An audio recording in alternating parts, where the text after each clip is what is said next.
सिंध जे वॾे वज़ीर सैयद मुराद अली शाह चयो आहे त सिंध हुकूमत वसीलनि खे तेज़ीअ सां इस्तेमालु करण लाइ पुरज़म आहे त जीअं नेशनल इलेक्ट्रिक पावर रेगुलेटरी अथॉरिटीअ जे मजमूई टैरिफ खे घटाए सघिजे ऐं मुल्क जे अवाम खे सस्ती बिजली मिली सघे। सिंध जे वॾे वज़ीर सैयद मुराद अली शाह सिंध हुकूमत जे Sindh transmission and dispatch company ऐं प्राइवेट पार्टनर गुलामंद ग्रुप जे विच में पीर खां लांढीअ ताईं 60 किलोमीटर डिघी ट्रांसमिशन लाइन विछाइण जे हवाले सां MOU ते सहन जी तक़रीब जी सदारत कई। उन मौक़े ते वॾे वज़ीर सैयद मुराद अली शाह चयो त प्राइवेट पार्टनरशिप तहत नूरियाबाद में पावर प्लांट लॻायो हो पर केर बि कराचीअ ताईं ट्रांसमिशन लाइन विछाइण लाइ तयार न हो। वॾे वज़ीर सैयद मुराद अली शाह चयो त सिंध हुकूमत तवानाई वारे शोबे में STGC जोड़ी ऐं कराचीअ खे 100 मेगावाट बिजली पहुचाई। तवानाई वारे वज़ीर सैयद नासिर हुसैन शाह सिंध जे वॾे वज़ीर खे ब्रीफिंग ॾींदे चयो त गुलामंद ग्रुप STDC जे सहकार सां झम्पीर विंड कॉरिडोर खां लांढीअ ताईं 132 kV ट्रांसमिशन लाइन विछाइण चाहे थो। तवानाई वारे वज़ीर सैयद नासिर हुसैन शाह चयो त सिंध हुकूमत अॻु ई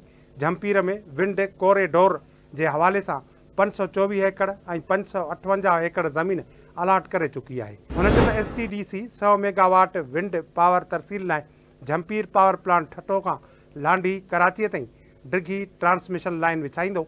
मनसूबे खे 2027 जे आख़िर ताईं मुकमल कयो वेंदो। उन मौक़े ते सीनियर वज़ीर शर्जील इनाम मेमन, ज़ुल्फ़कार शाह, दोस्त रहीम बि मौजूदु हुआ। जॾहिं त STDCD जे डायरेक्टर जनरल सलीम शेख ऐं गुलामंद ग्रुप जे ज़हन बशीर ऐं ज़िया बशीर MOU ते सहियूं कयूं।